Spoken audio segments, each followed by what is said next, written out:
What if I had the power to gather all of my favorite MCs with the illest comic book characters and they became arch enemies? Inconceivable, unbelievable, yet as wild as it seems, the Emperor and Stan Lee would coach the two opposing teams. Keep it clean, no bats, no gats, guns, or interference.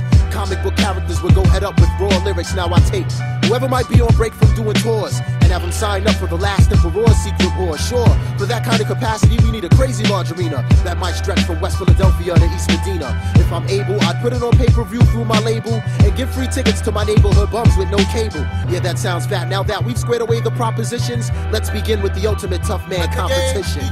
Set it off, it's the fight of the century. KRS and Professor X would battle each other mentally with rhymes. These two team captains waste no time. Charles Xavier tried to invade Chris Parker's mind. He shot a cerebral probe at Chris's mind, but he missed it. Professor X taken out by the Blastmaster's metaphysics. Round 2, new fight, word to life, you gotta see this. Welcome back to the Comic Book History 101 podcast. Brandon and Old Man Wade are back, and it's been a few weeks, but we are back for another episode of Talking Comics.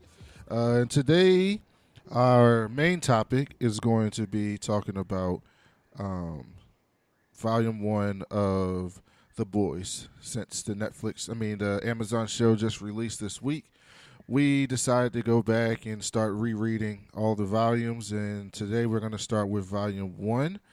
But before we get into that, we're going to just kick the shit and talk a little bit about what we've been reading. But before that, how you been, man? I'm doing freaking groovy, man. Everything's awesome.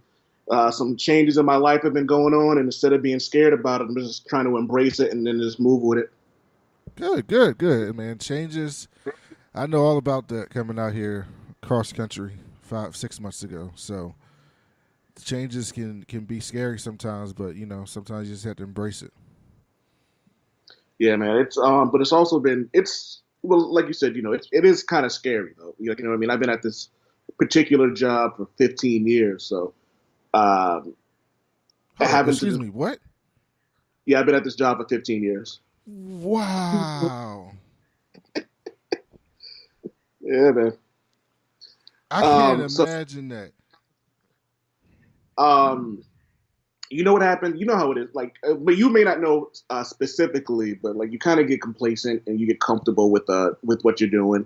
You start getting good at it, and then I just recently got a promotion, and I was like, all right, cool, I can stick with it. And then some shenanigans happened with a former coworker who I've never worked with someone so great in my life.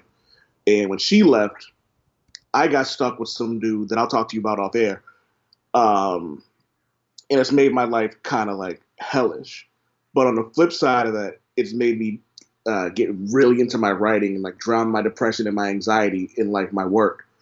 And it's actually made my writing a lot better. So that's also a plus. That's good. So yeah, I wish the best, man. I think it's gonna work out. 5-year plan, and I'm moving to the West Coast. That's me and my wife keep saying. 5 years. All right. So what else has been going on? What you been up to reading wise? Oh man, in my efforts to not buy food when I get when I'm like bored or if I'm angry in the overnights, I've switched it around and started buying comic books, because with the Comixology you get stuff on a discount, right? Mm-hmm. Mm-hmm. So I just finished the Hulk, the up to when he goes to hell. Oh, did you get through hell? Yes, I got through hell. What'd you think? It's legitimately as good as everyone makes it out to be, man. Mm-hmm. In everything that happens, like the shocker of what happened to Betty Ross or Betty Banner, whatever you want to call her. And like that was like, yo, you've got to be kidding me with this. And then like finding out that there's more to this gamma radiation stuff than we know. And the fact that they're getting deep into this, and the conversation he had with that reporter about anger was beautifully done. And yes, I shared that with like everybody that I could talk about, because people are gonna go, it's SJW Marvel, blah blah blah blah blah, and I'm like, but that's such like, it's ridiculous as like the Hulk going to hell to fight like his dead dad and a bunch of other shit. Like that is like so real. Like the idea that like, 'cause all the shit the Hulk has done in his history, and people still treat him like he's a hero, and he is a hero, but he's also like killed like so many people, destroyed so many cities, and it's always like, well, he can't help it. He gets angry, and the black woman reporter was basically like, yeah, I would love to get angry. Why can't I get angry?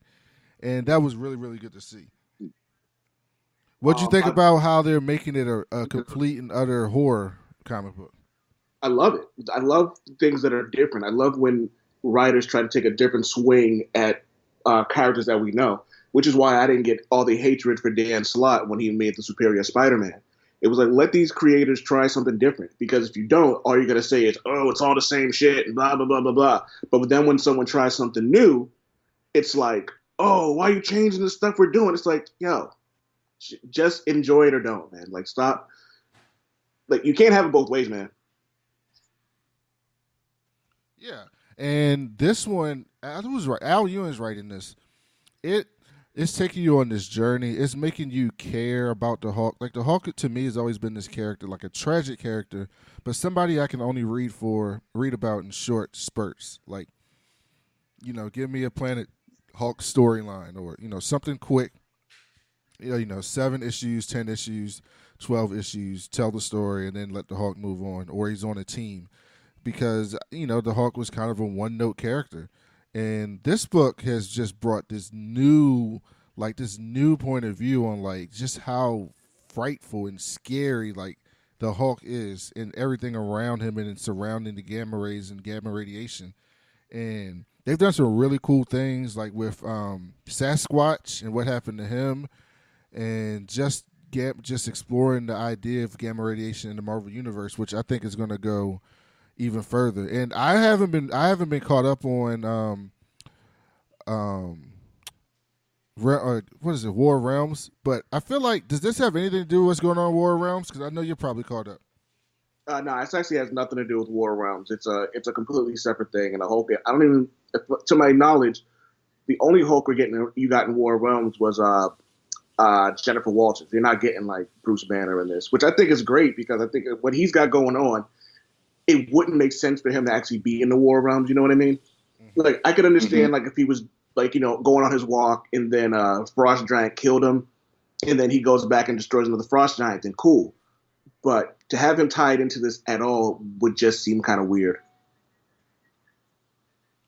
Yeah. So, what else you been reading?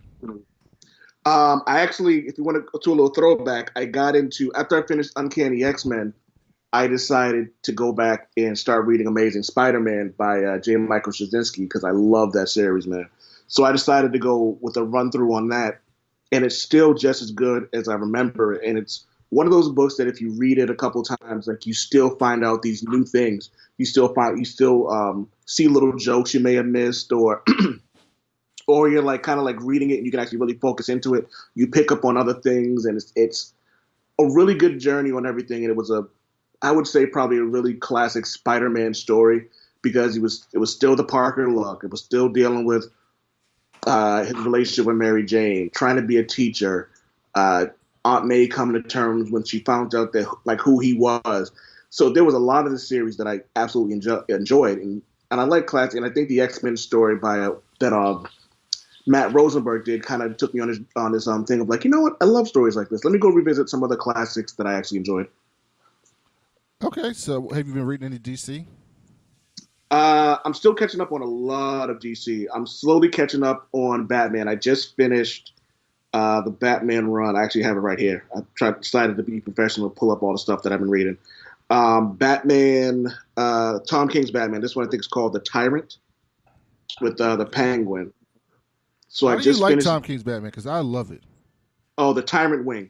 Oh, I love it. I absolutely love it, man. Like, he's just. And I got to the point where, and this one came out in March, so I'm slowly building up to the current series. But watching Batman become so obsessed with Bane that like he punched Commissioner Gordon, I was like, oh, okay, we're doing this. And then like Gordon smashes the bat signal, and it's like, oh, that Bane actually is really breaking this dude down. on a mental and on a mental level, and I'm wondering what's going to how, happen. yeah, and how because he's got to win, like, you know what I mean. But right now, Bane's like, gotcha, bitch. You know? So like as of now, like that's what it is.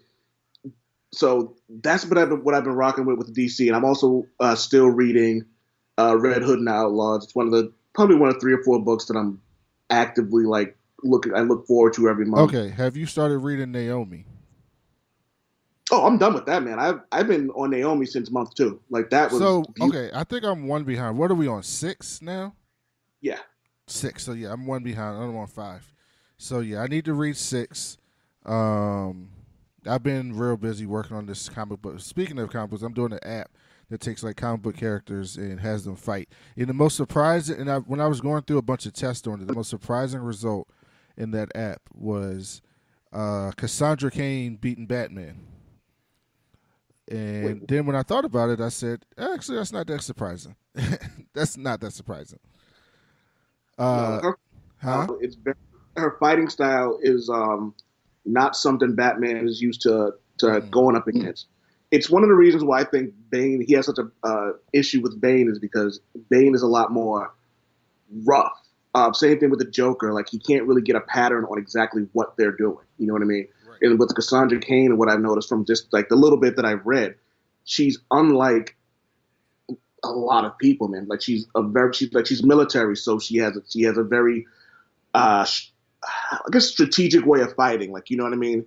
As opposed to Batman, it's a little more fluid, if that makes sense. Yeah. So, that's exactly right.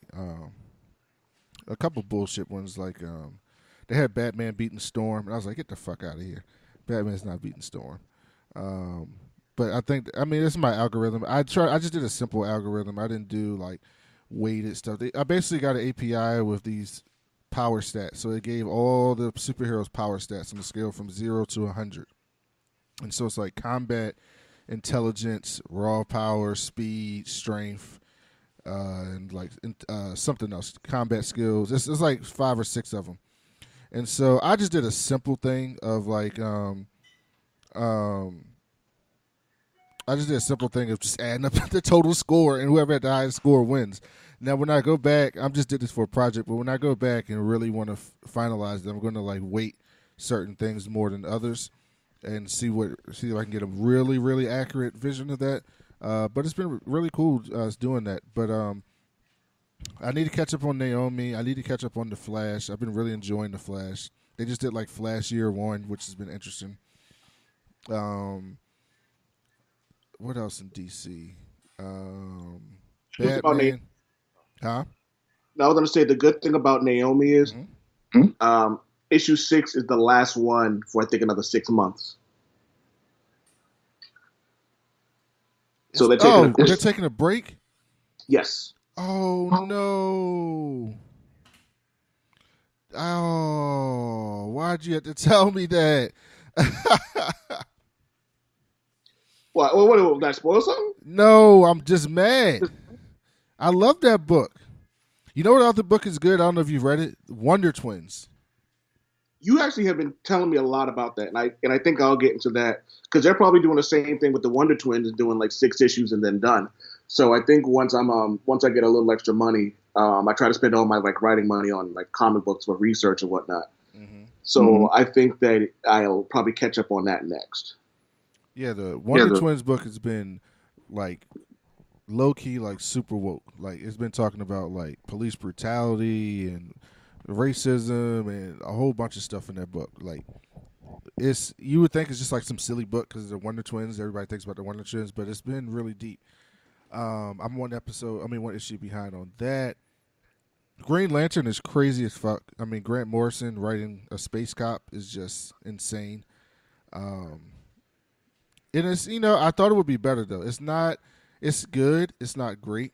I was expecting it to be great, but I think he might get there in the book. I'm still enjoying Batgirl. I'm still mad at DC for what they did to Dick Grayson. Like, is it just like fuck Dick Grayson on every median? It's like my favorite character, and they screwed him over in Titans, and then he's not in the DCEU. Thank you. At least I'll take that. We're not ruining him there yet. and then they just he doesn't even know he's a hero. Like he doesn't know he's like what? Like have you seen what they did with Nightwing? Yeah, I actually just finished that series with what's his name, KG Beast, right? Yes. Yes. When I read that, I was like, oh, this is what Brandon was talking about. This is stupid. And it was like the build up towards it. It was like and fuck Tom King for doing this, man, because he like had this whole thing where like Dick Grayson's really consoling Bruce, and they're really having a heart to heart, and it seems like he's reaching them, and then bang. Y'all are killing me with this, man. Yeah. So what about Marvel? What you been reading in Marvel? Actually, I was going to tell you something else I've been reading for DC. Oh, okay. I just finished Volume 1 of Batgirl and the Birds of Prey. From Rebirth. Yes. Okay. I just finished. I liked it. It's good. And I like Huntress, so I'm gonna go back and probably continue that. I just finished all of Green Lanterns with Jessica Cruz and Simon. Oh, with Simon Bass. Yeah, I liked that more than I thought I was going to.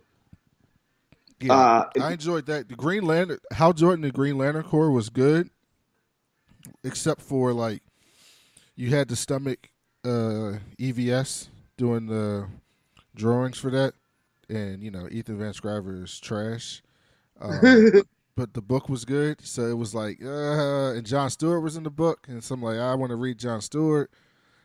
But yeah, that was good. That ended though. Did you see the issue number 35?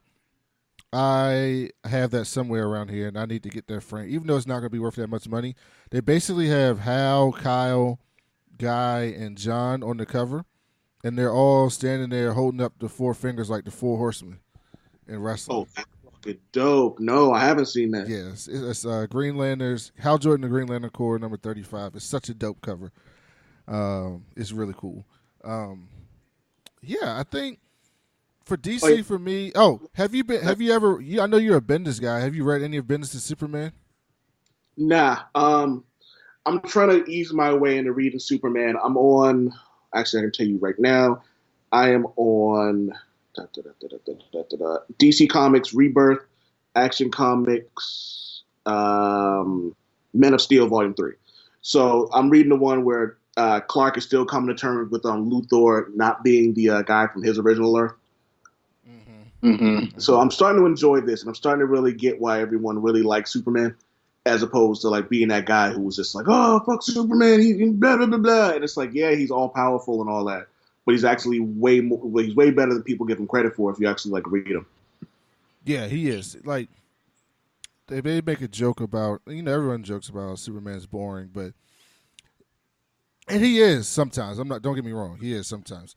But if you get the right writers, like Dan Jurgens, certain writers that write Superman is really good.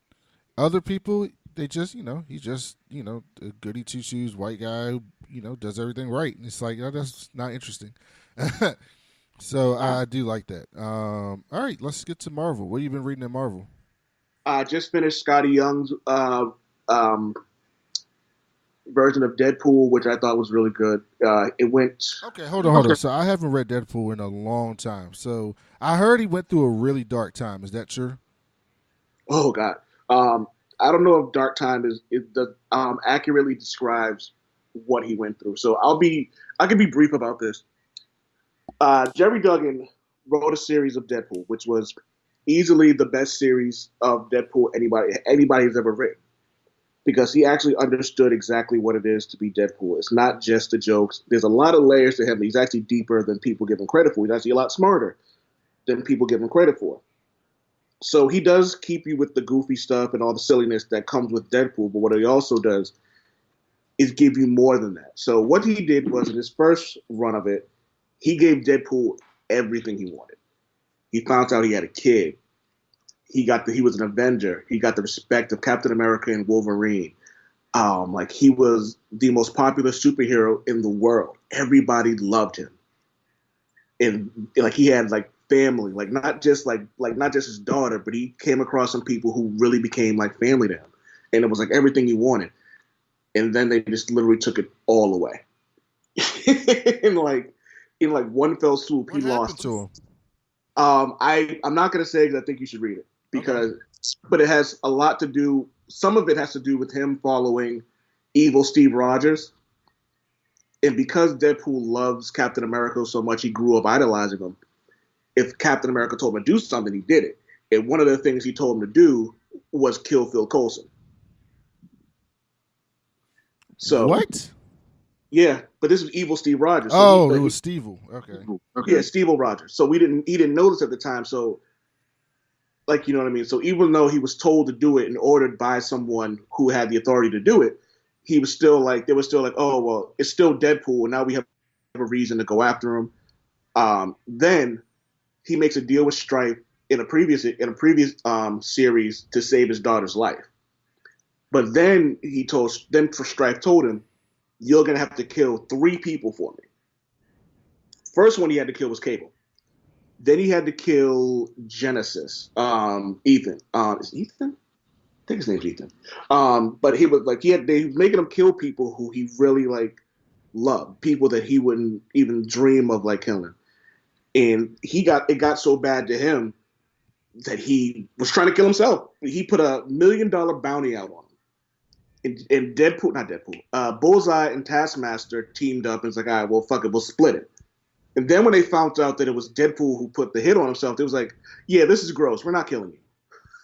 And so they ended up not killing him because he's like, it's not worth the money. And so he couldn't even pay people to kill himself. Exactly. So when it came down to it, at the end of it all, he finds a way to erase every good memory he's ever had. Oh my God. Yeah. It was and you're looking at this, you're going, oh, there's no way this ends. Like, he loses his wife. Like, it was just, like I said, man, it was a really good series. Jerry Duggan wrote an incredible Deadpool series, man. I highly recommend it. And one of the best Deadpool arcs ever, I think, was called The Good, the Bad, and the Ugly. And it was tough when you realize everything that was happening and everything that happened to him and where things would be going forward. All right, what else? Shit, what else am I reading? Like, I spend a lot of time like on public transportation. Are you caught up on Miles Morales? I am not. I think I'm 2 issues behind on that. Okay, I'm really enjoying that. Have you read Amazing Spider-Man with Nick Spencer? No, I haven't read any of that yet. That book's really good. I love Nick Spencer. He's literally one of my favorite writers. He knows the characters that he writes about, and he's struck that balance with Peter, with the silliness and fun of Spider-Man, along with like the tragedy and the terrible shit that happens to Peter all the time. And you need that balance. You can't lean too much on either side with Peter. Yeah. So having that balance consistently is really, really, really good. I told Old Man Wade that we're not going to talk about House of X because I'm super mad that I haven't read it yet. I didn't get to go to the store to pick it up when it came out. I went to the comic book store the other day, and he's like, we're all out of it, and I was just angry. So I'm going to have to get number 1 digitally, and I'll buy it today and read it. But I had to get over my anger first. But I did want to finish Uncanny X-Men before I started reading that. So I think I'm 2 issues back. So I think I'm going to finish those 2 issues and then read House of X. But how did you like how Uncanny X-Men finished up? I thought the series was good. I thought Matt Rosenberg gave us a little bit of everything, but I think they told him, just go in there and have fun. And he went and did that. He gave us a lot of really dramatic moments. But it's funny that I've never seen so many people so divided about a series. I've yet to meet anyone who just said, oh, it's okay. It's either they love it or they absolutely hate it. And the things people have been saying to this dude on Twitter has been absolutely disgusting, but also kind of... What do people not like about it? I was like, oh, fuck you for killing this person. Fuck you for doing this. And it was like, dog, it's a comic book. Relax. Like, you know what I mean? I know he actually did get some backlash for something that happened to Wolfsbane because people interpreted that, and maybe he even said it, that he was using Wolfsbane as a example of transgender phobia. and people took offense to that. I didn't really get. I don't really want to get into it because I don't like. I'm not a transgender person, so I can't say whether it was right or wrong. You know what I mean? Hmm. But I know he did get some slack for that, and he did apologize for anything that um I guess and for any harm or he may have caused anybody reading this. So, you know what I mean? Because even good intentions can come off wrong. You know what I mean? So um, I know that was something people didn't like. That what was it? They didn't like what they did with Cyclops. They didn't like the way it was more team oriented. It was, but I don't know, man. I liked it. There were some things I wasn't really feeling. But then as you go on, you find out that it wasn't necessarily all his thoughts. You're like, okay, this makes sense. So he wrote a story, and people are just taking bits and pieces off of it as opposed to just like, you got to give people time to actually complete a story. I'm going to go back. I actually have it queued up, and I'm going to go back and read it probably this week just so I can like read it for fun as opposed to like reading it for like reviews. But I'm completely into it, so I'm with it. What do you think about it? Like I said, I still got 2 issues left, but I really like it. I really like what they did with Nathan Summers, X-Man from Nathan Gray from the Age of Apocalypse story, like time frame. That was Yeah. really interesting how they treated him. I just got a kick out of the old school early '90s uniforms. That was just kind of cool to me. Um, so yeah, I really enjoyed it. Like I'm a big X-Men guy. I dropped out of the X-Men, 4 or 5 years ago, maybe 4 or 5, 6 years ago, and then I got back. No, longer than that. I got back on the X-Men when they did all new X-Men, and they brought the X-Men back from the '60s back to the past, and I really enjoyed that. And then the X-Men's been really good since then to me. They've been telling some really cool stories, and I cannot wait to see what Hickman is my favorite writer, and so my favorite writer is writing my favorite characters. So that's going to be great for me. Um, I'm super excited. You are then you are going to love House of X. That's all I'm going to say about it. And I'm just going to leave it at that. I think you're going to absolutely enjoy it. Me and Javi have spent a couple of days talking about it and like really embracing everything that Hickman's been doing. I think the problem is with Hickman, and I don't think uh, people don't understand. And this goes back to me talking about people who are actually writing stories. He like Secret Wars. People hated Secret Wars. And I'm reading it and I'm like, it was okay. But then I went back and read it as like a trade and just read it straight through, and I'm like, this is phenomenal. Like, you know what I mean? Some writers are better off writing graphic novels, and some stories are better off being written as like complete arcs. I think Secret Wars is one of those things that should have been a complete arc. Um, House of X is one of those things where like I feel people are going to be anticipating this. I'm not sure if it's weekly or monthly, but people are going to really be looking forward to this. And it's when you finish when you read it tonight. Shoot me an IM so we can discuss it because I think A friend of mine told me he read it like 6 times.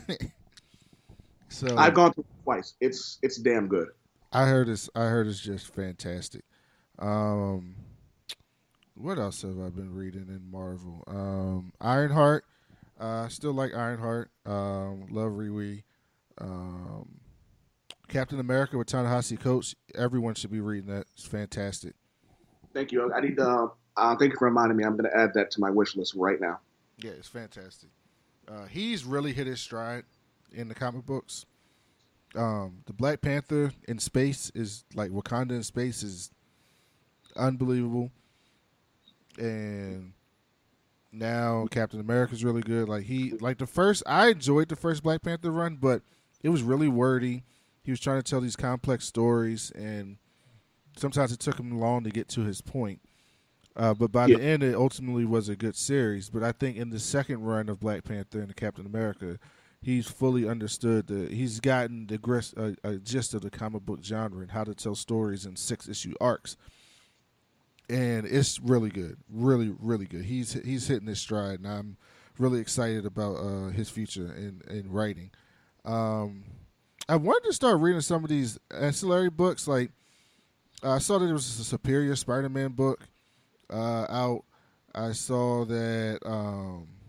Javi's been raving about how good that Superior Spider-Man book is, and he sent me some clips, and I've been seeing a lot of people posting about like his growth, and I was like, "Fuck, I think I do need to get this." Yeah, see, I heard that was good. So I kind of want to read some of these other books. I heard the Guardians of the Galaxy has a new team again. Um, I heard the Thanos miniseries was really good. So I want to start reading some of those more, and I still want to get into some more image books. So I listen to a podcast called Comic Geek Speak, and they do a previews episode every month. So they go through the entire previews catalog, because it's like 2 months out, and they go through each publisher. So Dark Horse and Dynamite and Marvel and DC and Image, they go through all of them and talk about what's new and things like that. And they always talk about like these interesting concepts in these books for Image that are coming out. And I never get them, and I really want to start getting some. And so I heard that Matt Fraction is coming out with a new book in a little bit, and I love Matt Fraction. Sex Criminals is really good. I've heard nothing but good things about that, and I loved his run of Uncanny X-Men. Oh, hold on. You loved his run on what? Uncanny X-Men. When did he write Uncanny X-Men? Who, Matt Fraction? Yeah, he wrote. He started. I feel like right around the what the heck was it? Messiah Complex. Oh, okay. Yeah. Have you read Messiah Complex? Yeah, I've read right? Messiah Complex. I didn't know that was him. Yeah, no, not all of it. He wrote some of. I believe he wrote some of it. But if he didn't write some of it, then I know for a fact that he started with the. Actually, since I have my Comixology up, I can probably just tell you exactly what it was. He started with the. Here we go. Messiah Complex was written by. Book details. So it was. Of course, when I actually need the to know who wrote everything, like I'm not gonna know, right? But yeah, I'm pretty sure that he was one of the writers on that too, because it was spread between 4 different books, 4 different writers. But I know after Messiah Complex, he wrote X-Men, Uncanny X-Men from 500, maybe till about 550, 580, maybe even longer than that. But he wrote a really good run of Uncanny. Wrote a really good run of Uncanny X-Men, and one that wasn't revolving around Wolverine. A lot of this had to do with Cyclops and how he was dealing with being this new leader. He also wrote all of the when they fought the Dark Avengers. That was all Matt Fraction. Okay. I didn't know that was him. I should have known that. I feel like I should have known that. Yeah, he's one of those dudes, man. If he's one of those writers. If his name's on it, yeah, I'm with it. Let's see. Actually, I got it right here. He wrote from 2000. Oh no, Bendis wrote some of that too. Trying to find the exact run. It looks like it was Uncanny X-Force. One day I'll actually be a little more professional. No, you're good. So it looks like he wrote from. Okay, so I'm looking at it now. So he started around. Troy Bach. All right. So he started with Uncanny X-Men 500. Nope, that was still Brobacker. All right. So he started around 504, and it looked like his last issue was around 534. So he did a good 34 issue run, and I thought it was pretty good. It wasn't anything like. It wasn't like, oh my god, this is so like incredible, but like he had Second Coming, which I think is probably my favorite comic book series of all time, favorite crossover of all time. He wrote a bunch of stories like with Magneto. Like there was Magneto comes out to Utopia, and they're ready to fight, and he goes, "You misunderstand me. I didn't come here to fight Caesar." He takes his helmet off, drops to both his knees, puts his arms out, and goes, "I've come here to praise him." I was like, oh, shit. And he was talking, like, directly to Cyclops, and I was like, that was something I never think I'd see Magneto do. Have you ever read the Magneto solo series by Cullen Bunn? That came out a couple years ago when he was losing his powers. I did not. Oh, you got to read that. It's so good. He's, like, losing his powers, but he's still Magneto. And he is so good, man. That book's one of my favorite books. It's so great. All right, and so that's Marvel. So, what do you got? Anything else Is, from Marvel? nah, is this the cover where issue 1? It looks like he's got his helmet is like wrapped around barbed wire. What, the Magneto book? Yes. I don't remember that cover. Let me see. Magneto, Cullen Who Bunn. wrote? Who did you say wrote it? Cullen Bunn. Yep, I have it right here. It's on Comicsology Unlimited, and I'm borrowing it right now. Yeah, it's great. Yeah, that's it. Yeah, that book's fantastic. Yeah, I just borrowed it, so I'll check that out. You got anything else from Marvel? Uh, Off the top of my head, no. But other than the stuff that I've been talking about with like Deadpool was really good. I recommend like anybody going out and giving that a shot. Uh, House of X, obviously. Miles Morales, I'm 2 issues behind on that, so I checked it out. Oh, here's an issue I think that everyone should check out. This will be like kind of like my single issue pick of the week. Wolverine. This was written in 2006. It was Wolverine number 41. It's Black Panther asked Wolverine for a favor. He needed him to get a kid um, out of this country because it was like just he couldn't do that because he's the king of Wakanda and he can't be seen, meddling in other countries' affairs. Mm-hmm. But he wanted this little baby girl, to grow up and become the leader. But they were trying to kill her, so that wasn't going to happen. So he sent Wolverine to go do it. And the artwork it's different. It's who wrote the artist is C.P. Smith. I don't know if you know what it is, but Stuart Moore wrote this particular book, and it's actually kind of cool. Like they show exactly like Wolverine like going in and doing what he does, but there's a lot of his like I can't do this because I don't want to kill these kids because they're just like stupid kids who were like brainwashed and becoming like criminals and soldiers, and watching him just be this guy was a kind of a cool thing. And it was something that they bring back to when Reggie Hudlin was writing Black Panther, and he goes, "You did me a favor, something that neither me nor anybody in my country could do. So I appreciate you for doing this, and this is why you're my brother." And I was like, "Oh, okay, cool." So they brought it all back, and it starts off with this really dope quote: "When two elephants fight in the grass suffers." And I was like, "Oh, that's pretty fucking cool." That is cool. So I highly recommend it. It's on Comixology. It's probably like $3 or some shit like that. Did you read Walking Dead? No. Okay. I've read first maybe 60 issues. Yeah, I haven't read it in a long time, but I know it just randomly ended, just out of nowhere. Yeah. Huh?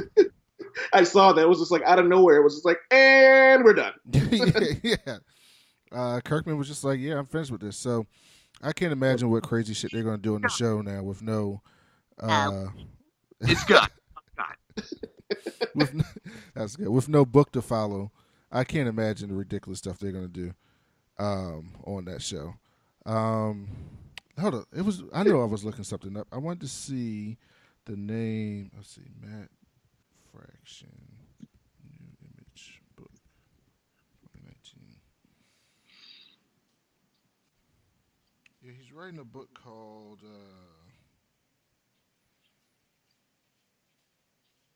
November. It's called November, and it comes out in November. That's and it says the lives of three women intersect in the dark criminal underground as fire and violence tears through their city. Over the course of a single day and night, they find that their lives are bound together by one man who seems to be the cause of all of it. One night, one city, three women. November, the first in a sequence of 3 graphic novels by Matt Fraction. I was like, that sounds awesome. So that's my birthday month. So if anybody wants to get me a gift. And it's a graphic. It's 3 graphic novels, so it's 3 hardcovers, miniseries. And if you get it on the website, DCBS service, it's 50% off. So I always tell people, if you're tired of your local comic book shop and but you still want to get hard copy comics or books, DCBS, every comic book they have on there is anywhere between 30 and 70% off every month. And they ship them right to your house. And they can ship them bi-weekly, weekly, or monthly, however you want it. So it's really cool. As soon as I actually get a place where I can actually store some like more comic books, I'm gonna start doing that. Right. Or if I find one where like the the artwork kind of like speaks to me. Like I think I'm gonna get the hardcover of Naomi just because I love the artwork, man. It was the artwork is beautiful. Beautiful. Yeah. All right, so let's get into what we came here for. So I've been telling people for a long time that I cannot believe that they're doing a television show on The Boys. And The Boys have come out. The first season's out. They got renewed for a second season, and I still can't believe they're doing a television show on The Boys.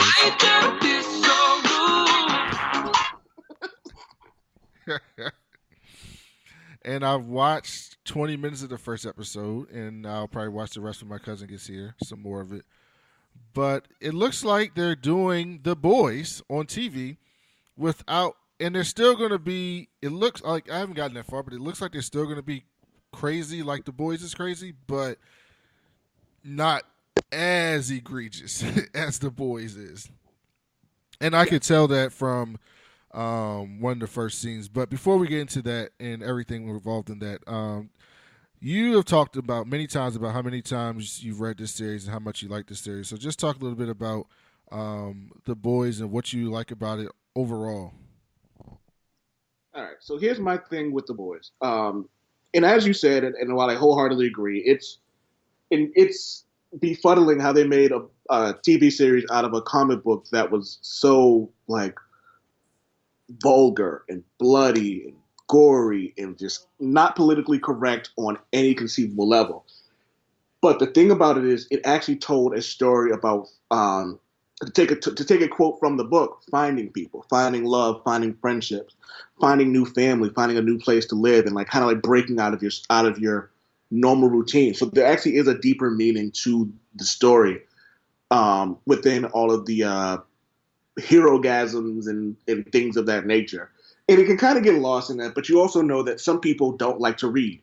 All they want to do is look at the pictures and then look at the title and then just assume that they know the entire series. So yeah, but like a lot of it is used, like a lot of the language and a lot of the imagery is used to keep people in. But if you actually sit back and read the book, there's also a lot of depth to it.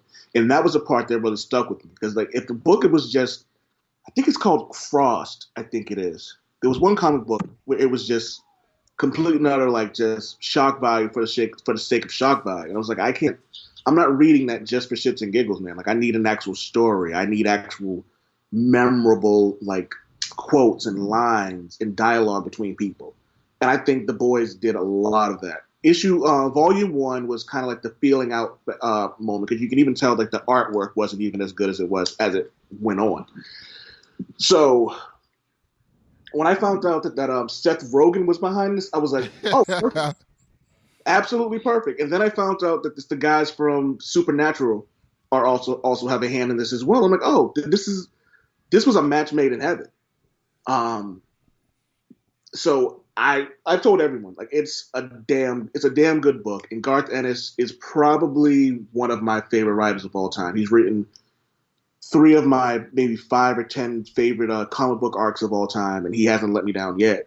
So if he puts something out, I was on it. And shout out to my homegirl Shenanigans for saying, hey, you'll probably like this if you read it. And then I just never went back. I own it all digitally. I own most of them physically, so I'm all in.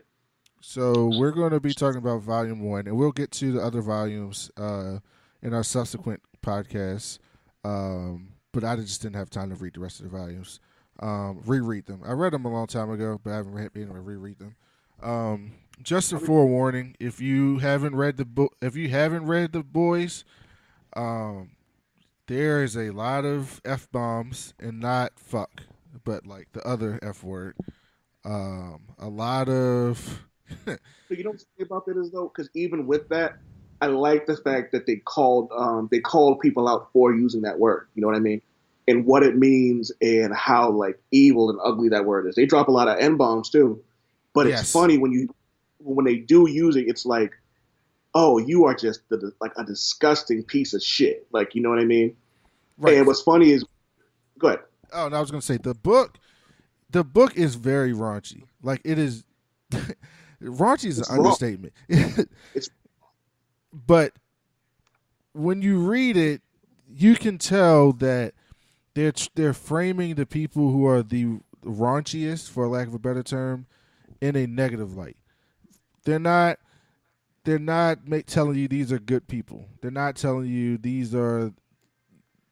It's funny because a lot of them are the quote unquote heroes, but they're basically showing you that like sometimes, you know, the hero in public is not the hero in private. Like to me that's the overarching story of the boys, and it's very very interesting how they do it.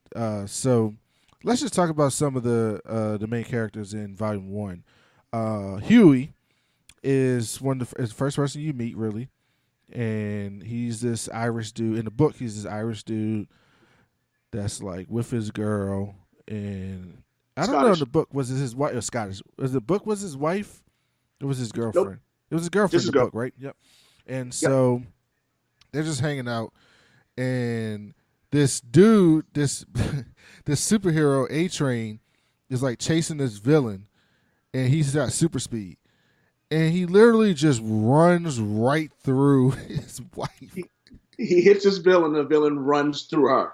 And when I say runs through her, like obliterates her to the point that when the next panel you see is just Huey holding his wife's hands with like her forearms, and then the rest of her body is detached.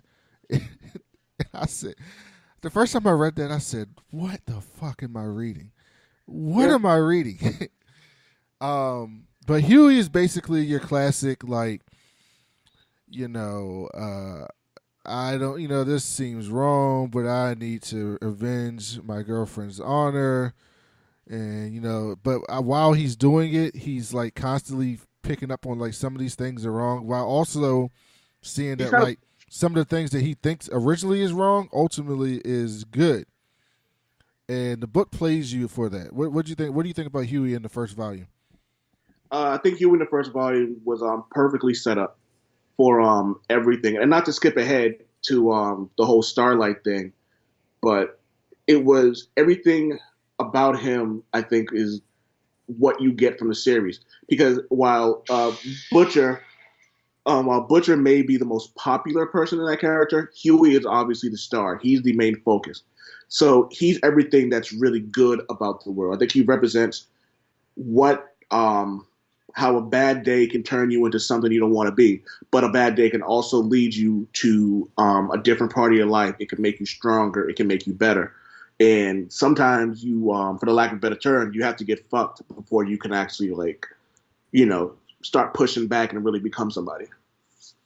Yeah, and Huey, they basically he gets recruited to be a part of the boys. The boys is like this secret like unit in the CIA that goes around and keeps superpower people in check on the low, and they trick him into giving him powers, which he wasn't too happy about. And then they recall that, and they're just basically, he goes from there and he's rolling around with the team. So he's rolling around with Butcher. He's rolling around with Woman. He's rolling around with, what's the French dude name? Frenchie, yeah, Frenchie, and then the black dude. So he's rolling around with those dudes. And by the way, that team is just so outrageous. Like, it's just an outrageous team. And he's like the brains of the whole thing a lot of the times. Like, he's taking the pictures, he's doing like a lot of the tech stuff to get snooping on people, and he really becomes like an integral part of this team as you get throughout the book. And so then the other point of view character that you see is Starlight. And you want to tell people about Starlight? Starlight is, she's probably the epitome of naivety. Mm-hmm. And she didn't have, she had this whole idea, like she was like super Christian, and just believed that like everything was right, and didn't know what the superheroes really getting into. And she was just, everything was just like, She like everything is awesome. Like that was her. That song probably runs through her head. Excuse me, ran through her head forever. And she gets this wild shock within 2 minutes of joining the Seven. And what they made her, excuse me, not what what they made her do in order to like be part of that super team is easily one of the most disgusting things I've ever seen in a comic book. And I'm glad okay, so we can talk about that. So they kind of did it in the show, but it's not, I mean, it's still bad. Don't get me wrong, it's not good. But it's not as bad as the book. So essentially what happens is, so the Seven is essentially like the Avengers in this world. They're like the heroes, or the Justice League more so, as a better analogy. And Outlander is like Superman. He's like, you know, the boy, to the public, he's like this Boy Scout, super powerful dude. He wears blue. He got heat vision. Like he is a Superman allegory. It's what happens when Superman and Captain America have a baby. Yes, and he's basically showing them around their version of like the Watchtower or the Hall of Justice, and she's all super excited because she's the new member of the Seven. And she's talking, and he's talking to her, and he's super friendly and being Outlander. And then next thing you know, you see the next panel, and he's got his pants dropped, and he's just basically like, blow me. His words were suck it. Yeah, and then he's like, suck it. And then she's like, what the fuck? And then he's like, listen. And then the other dude was like, A-Train was there in the book. It was A-Train and another dude. It was three of them. In Black Noir. Yeah, and they were all like, yeah, us too. Which is the most redundant name of all time, by the way.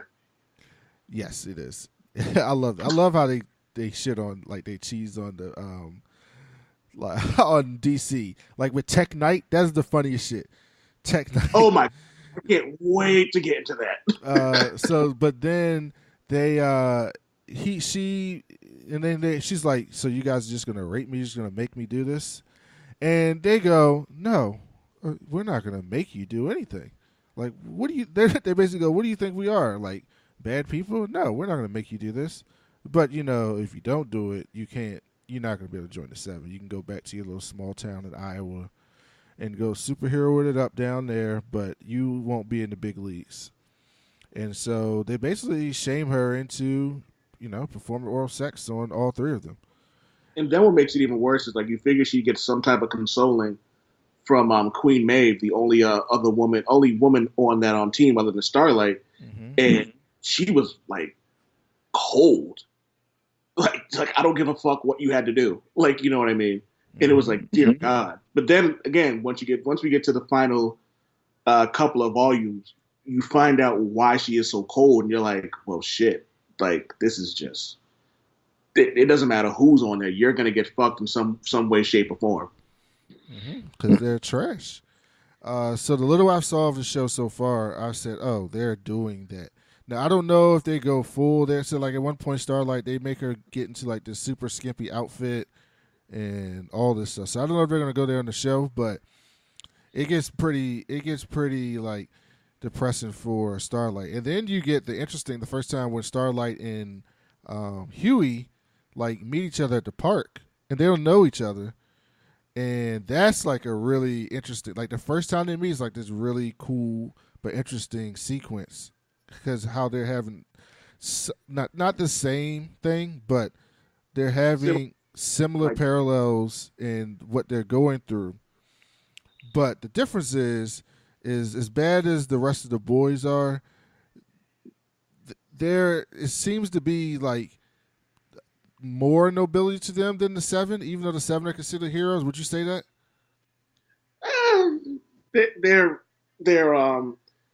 They're heroes like Fuckboy 45 is president.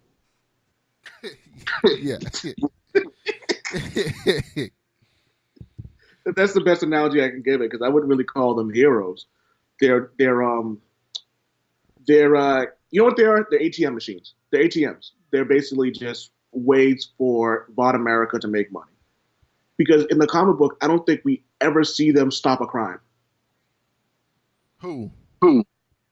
The Seven. Oh, the Seven. Yeah. I don't think they stop a crime at any point in time at like during the series at all. I don't think they do anything noble. You know what I mean? Yeah, they're just even like in the TV show, they basically turned superheroes into like this, you know, multi-billion-dollar company, like this just marketing branding machine. And you get that in the books too, and like in the starts we skipped over this, but like Huey, when his girlfriend gets killed, they try to make him sign these papers like this NDA. He was just like, "Fuck that! I'm not signing that." And you later find out that like these superheroes kill so many people, and no one does anything about it. And that basically was like, "I'm gonna go do something about it."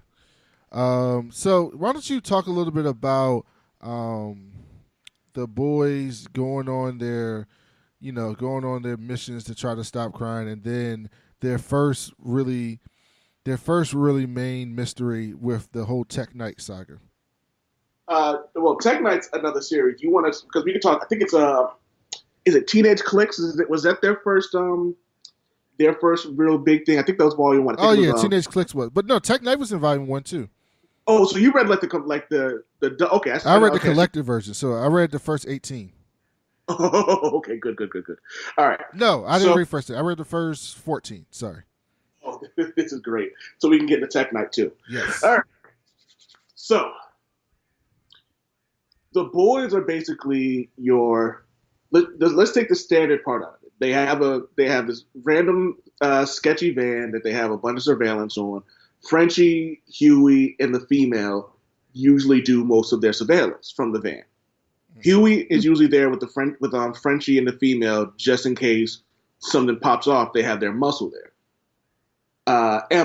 does a lot of their hacking and things of that nature, like, and he's like their organizer. Like his OCD is like crazy. Like put kosher's on things.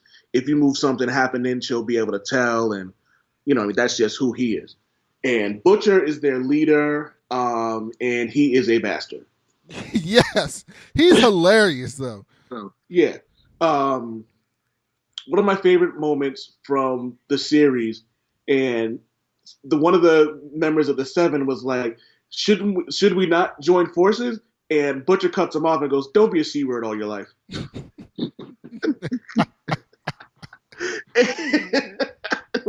But it's like he's such a bastard. But like considering the things they have to do, you need a guy like that. You need someone who's going to be that hardcore.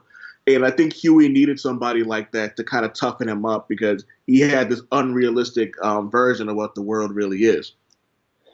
But when so that's what basically each one of the boys have their own role to play, and Frenchie and the female are like the muscle. But the good thing about Frenchie is he's actually a lot smarter than he makes it out to be. But playing that crazy role kind of keeps people off guard. Now, their first mission was they were trying to take out this group called Teenage Clicks. And the first thing you see with Teenage Clicks is they're at this brothel and they're just having sex. But not just like randomly having sex. They're superheroes having sex with random people, but they're also But also, I need to add to this. They're also superheroes. Yes. So they're super fucking these women, and these aren't superhero women. Yeah, they're just random mortal women without powers who just happen to be getting paid to have sex. They're sex workers. And so they show them like hopped up on coke and all types of drugs to like deal with this shit. And it's just like a fucking scene. And they did it in the show. I couldn't believe it. Well, kind of, sort of did. Well, a little bit. Yeah, they didn't really do it in the show, but that's another thing you're going to notice. If you go back and read the books, right, there's going to be some assholes that are going to be like, I haven't even watched the whole show yet, but I already know there's going to be some assholes that's going to be like, I can't believe they left this out of the show. I can't believe they didn't do this in the show. And I'm telling you right now, it is a good idea that they did not do or won't do some of the things that's in this book on this show. You just can't do it. You cannot do that in 2019. You can't. I absolutely agree.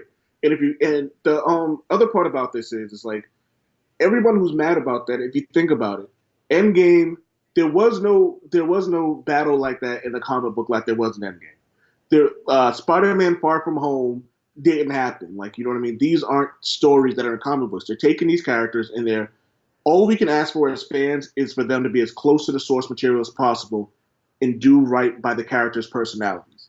From what I've seen, it's pretty spot on. They changed a lot, but it's still a really good show. But anyway, and we left out I guess the quote unquote best part of that scene is they were having sex and then yelling switch. And they would all run into random rooms and then start having sex with the other woman. And then they yell out switch, and then they would just do it again. It was some shit. So they were ordered to kind of put them in check. They put bugs in their houses. They were surveilling everything that was going on. You find out that 3 of the characters are gay. One of them is cheating on the other guy's boyfriend. You find out one of the women's a cutter. They were stealing pharmaceutical. They were stealing medicine from like dying kids while distracting them with like a light show. They let you know right from the get-go that these people are terrible. So you find out, they find a way to get into all this. The boys get caught. And this is the first time we actually get to see them fight. We finally see like what they can really do. And they beat the shit out of them. It wasn't remotely fair. It would be like that fight was like Floyd Mayweather going up against a 6-year-old kid. Yes. And then, okay, so then you also find out that, like, oh no, did you talk about? I missed the last part. Did you talk about Huey killing the kid? No. Okay, so then at the end, Huey is like, they're like, get him, like hit him, and he was like, no, it's like hit him, and then he fucking swings and literally like punches a hole through the dude, and Huey is traumatized, and he's just basically like, what did I just do? Like I just killed somebody, and Butcher's such an asshole. He's just like, well, sometimes you gotta do what you gotta do. Like, all right, let's go get some beer, guys, and just move on. He was just mad that they were gonna do it. He was, now we're gonna have one of those stupid bloody funerals. Yeah. Oh man, so fuck it. Let's get to Tech Night because Tech Night is so okay. So here's something else we mentioned earlier. These superheroes are parodies of the superheroes we know. Like for example, there's a guy they call like the Man Without Fear, and we find out it's Daredevil. But then in one of the future issues, he goes, "You can see." He goes, "Of course I can fucking see." And so, but Tech Knight is essentially Batman. It's like probably like Batman and Iron Man combined. He had a butler. He has like this giant cave. But that's not the interesting part about it. Would you like, because you want to talk about it, would you like to tell everyone what the big thing with Tech Knight is? So, basically, they find that this guy got killed. Like, he got thrown off a building. And he's dead. And so, Tech Knight, so they're trying to find out, like, who killed this person. Who's the suit that killed him. And so they find out that the guy is gay, and so they start assuming, well, of course, the person who killed him must be like some, lover that, turned on him or something like that. And so they're going through this whole thing, and they find out, they think it's like one of Tech Knight's Robins. It's basically his Robins. They call them, what they call them, Latios?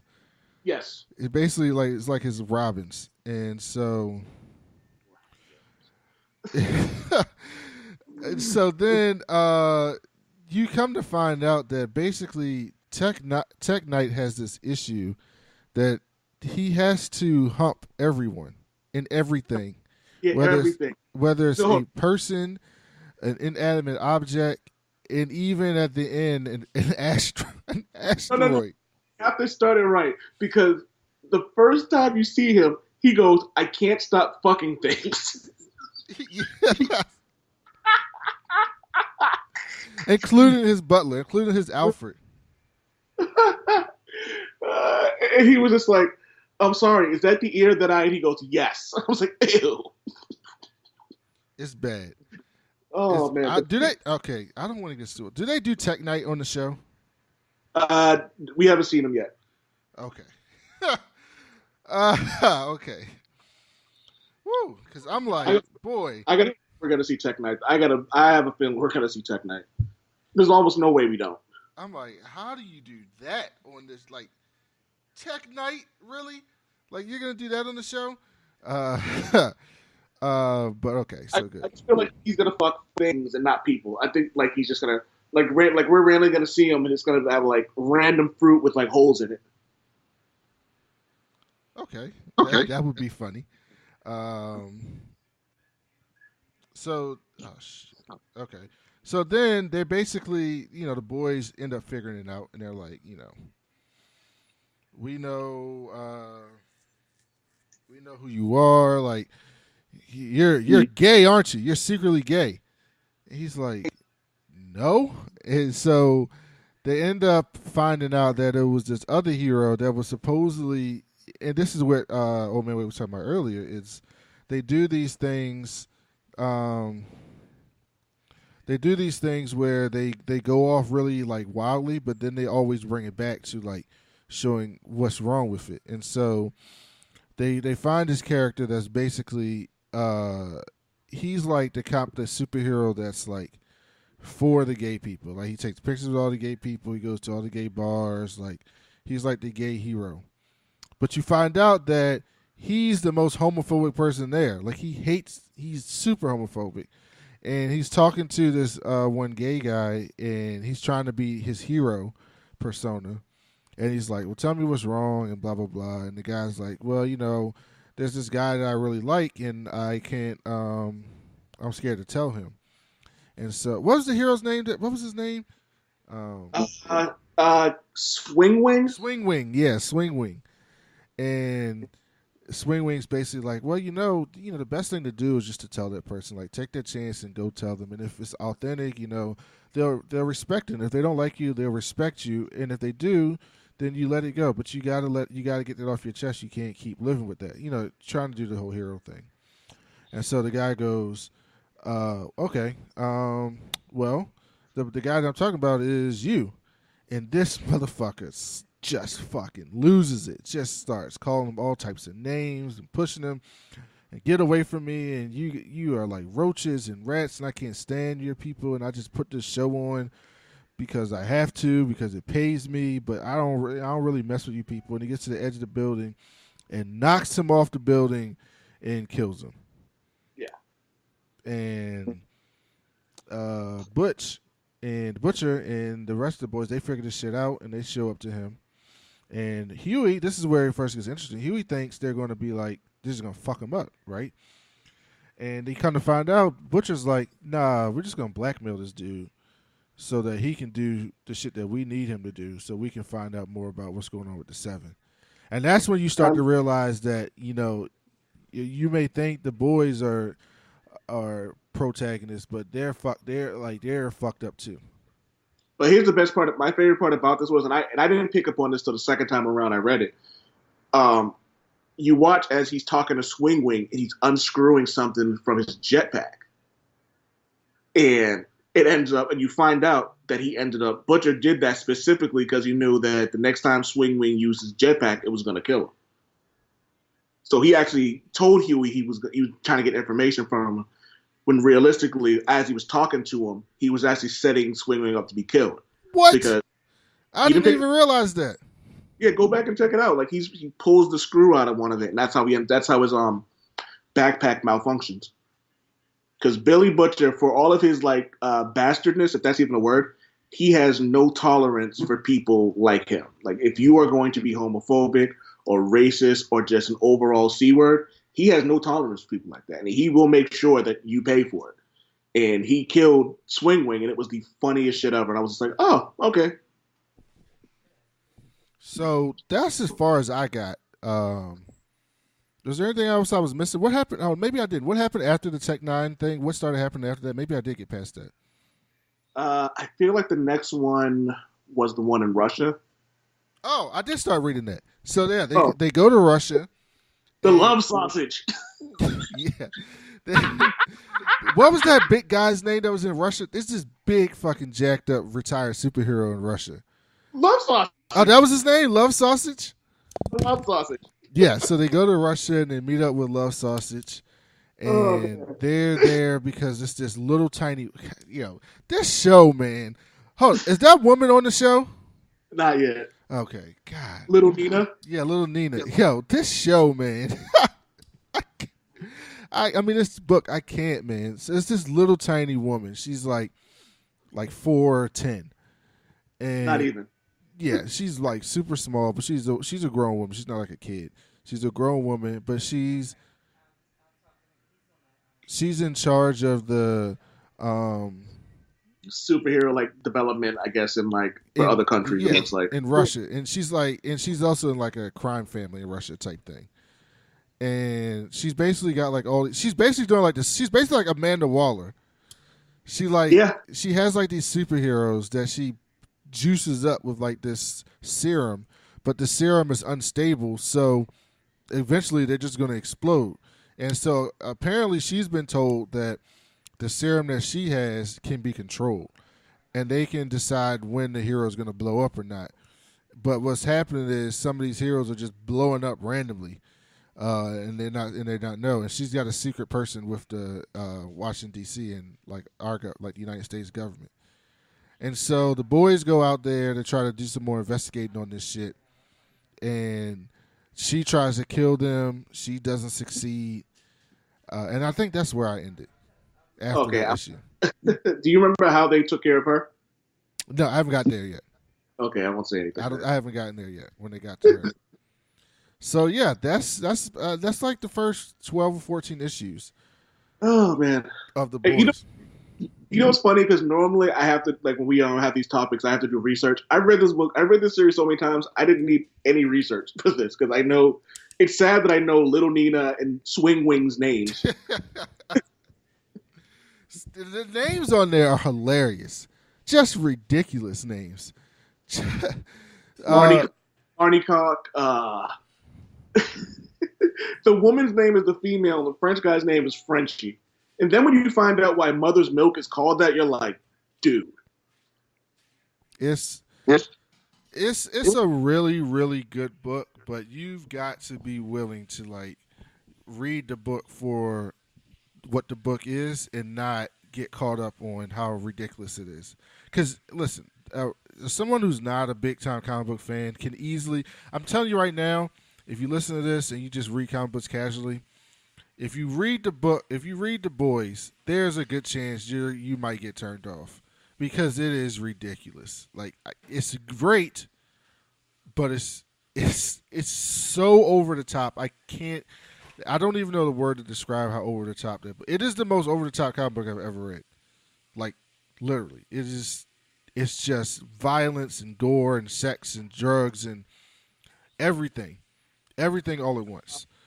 So I just to Google over the top synonyms. Let's see: excessive, immoderate, inordinate, extreme, exaggerated, extravagant, overblown. Like, it is all those things. All of those things. It is. But it's also very good. It's also very good. And everything that I've heard about the show is that the show is really good too. And so let me just. I want to say something about the whole about the series with Tech Knight. Is Butcher kept making derogatory comments towards gay people, and Huey kept telling them how wrong it was and blah blah blah. But then like Butcher walks in and he's like completely comfortable in this gay bar and like in everything that's going on, and Huey is just like he's like sweating. He's so uncomfortable. And then Butcher calls him out on it. He goes, yes, I say some things that I shouldn't say. He goes, but the political act you put up is just an act. And calls him out on the bullshit. And it also, but at the end of the book, you see Huey has taken a look inside himself and then becomes more comfortable around people with who are not like him, who are gay. So it was kind of cool that they threw that in there, that like these characters do grow. So none of these characters stay the same throughout the series. Like even like the female who says nothing for 99% of the book has like a growing moment. Frenchie does. Mother's Milk does. Like all of these characters grow. So even if you're a casual comic book fan, I think you should be able to appreciate what goes on even in volume 1. Like at the end of it where he asks why him and Butcher tells him like, you know, Homelander raped my wife and like, you know, explain like his anger towards the superheroes. And then at the end of it, he goes, and I've always wanted a little brother. And he kind of like, so they're playing with his dog Terror. And we didn't even get into the thing what he made Terror do to make Huey smile. Oh yeah. So Huey is in like a catatonic state, sitting on this bench, and like Butcher's trying to talk to him, and he's not really trying to hear. And like they're talking, and he goes, "I wish this dog would shut up." And he goes, and Butcher looks at his dog, Pitbull, right? Yes, it's the bulldog. The bulldog. And he looked at the bulldog and goes, "Terror, mate, fuck it." And Terror literally just starts fucking this poodle, and it is the wildest shit I had ever seen in a comic book at the time. And it was like, did they really just draw a pit bull fucking a poodle? Yes, they did. Garth Ennis is a sick man. Oh yeah, I mean, but it's funny, like he is a sick man. But then like his run of Punisher Max was phenomenal. His run of Fury Max is one of the 5 best books I've ever read, man. Like they combined urban legend, fact, and BS of war in America from post World War II to I think about 2012. And so they combined all that, and like, and Nick Fury's telling the story of like, you know, everything that happened, and it was like, oh my god, this is so good. And it had some real vulgar moments, and it had some really like incredible lines. Like one part was he was having sex with this woman, and she goes, "You like my tits?" And he goes, "I like tits. It's just a bonus that you're attached to them." Yes. and it's little shit like that, man. When like Garth Ennis writes, man, it's like he's not afraid to be the guy to say and write those things and like and make it happen. Like, you know what I mean? It's probably why he's not on social media, because he probably doesn't want anybody like adding him, saying anything to him. Yeah. Anything else you got about the boys? The first 12 or 15 issues. No, I think we've pretty much said it all, man. I honestly think that people should read it. Do yourself a favor. If you have never read the book, Google The Boys Love Sausage and hit image.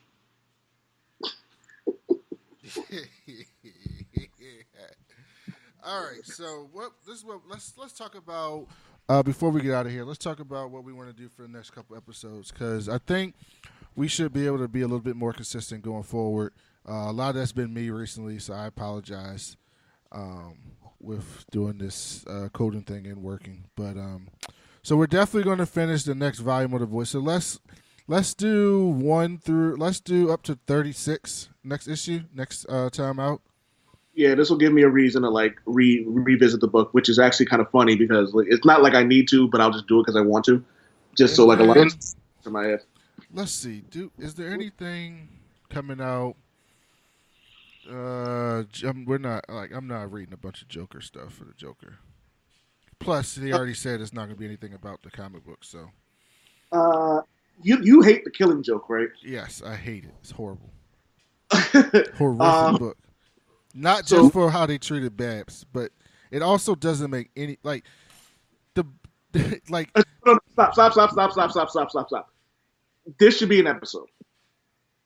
That right there, we should just literally just talk about our feelings on. We'll do our 2 favorite Joker stories, and then we can talk about the Killing Joke. Because I think Joker comes out when September, I believe.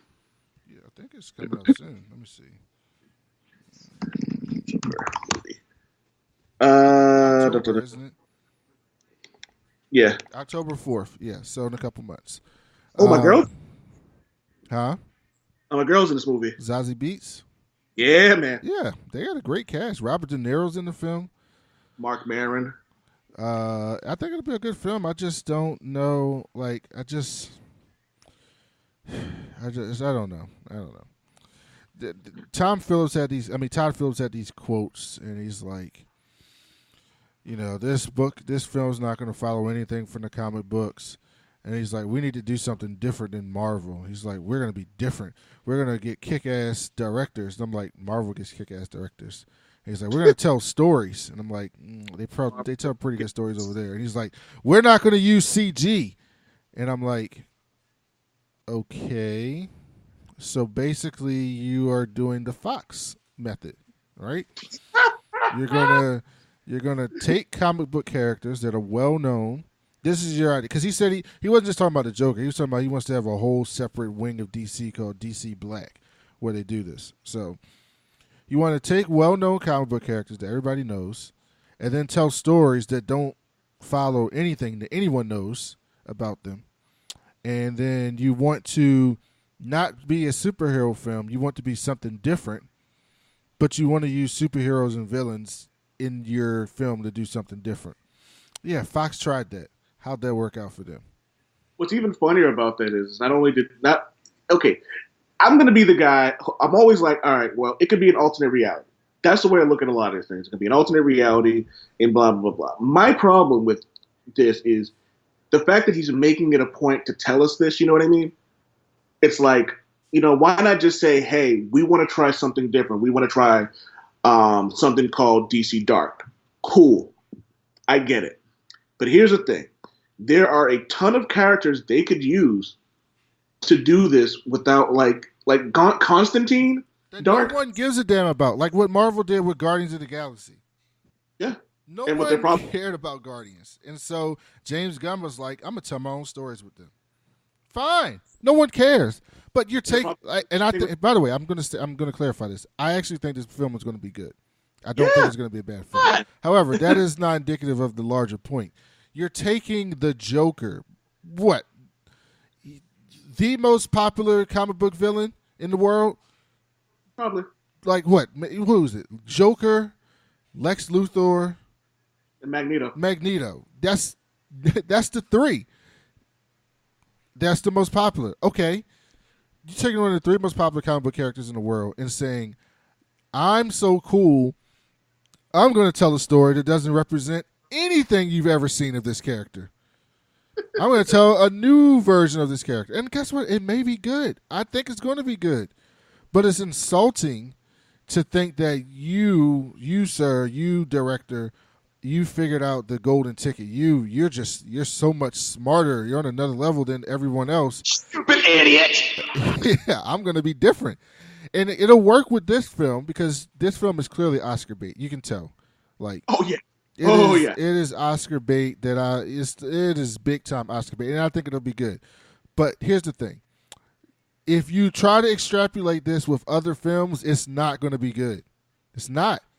It's not. What are you going to do next? You're going to take the Flash and try to tell a story about the Flash when he doesn't have his powers? You're going to put that on the movies? Because like you're going to take the book like when the Flash loses his powers, like in the comic books, and then that's the movie you're going to tell. Let me do a Flash movie where he doesn't have his speed. That will be interesting. This is a dramatic version of Batman and Robin. Yeah. And so it's just very.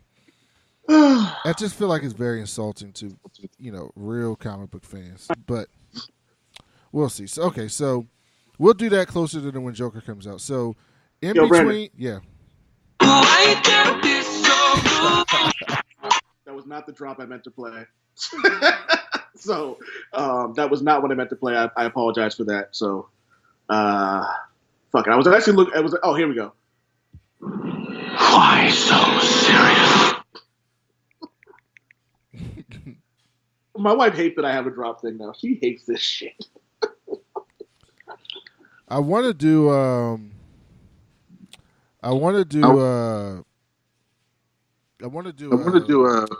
a show in between our next Boys episode.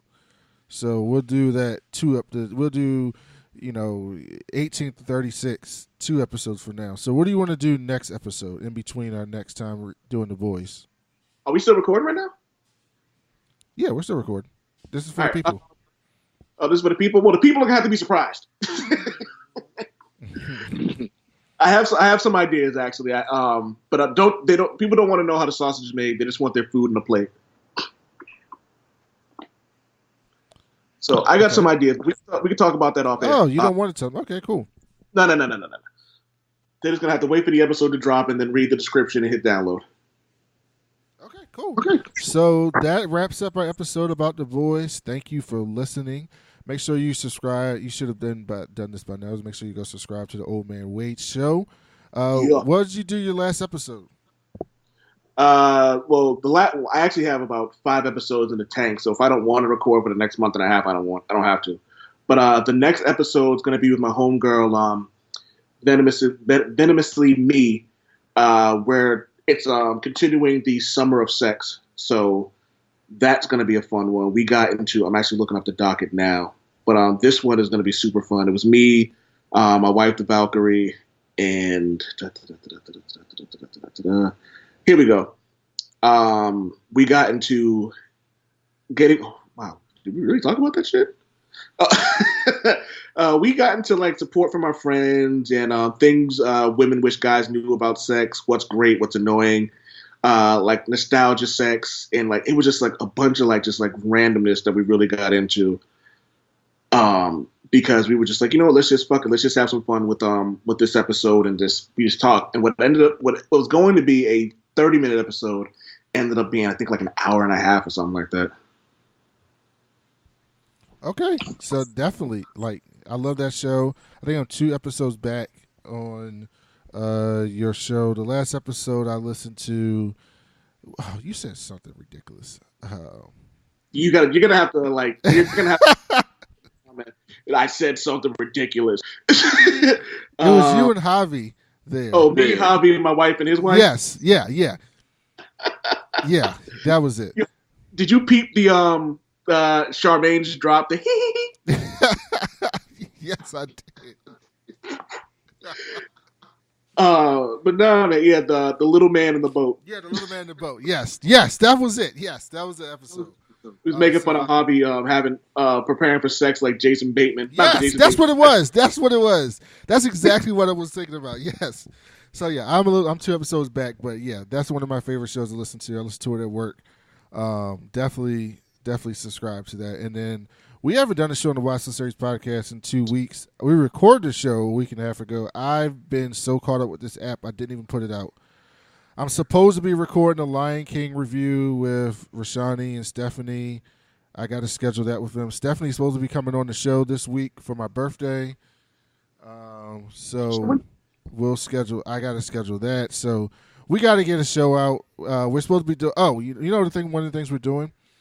Me, Devin, Mike, Charmaine, and Stephanie are all going to watch the series finale of Gotham with no context.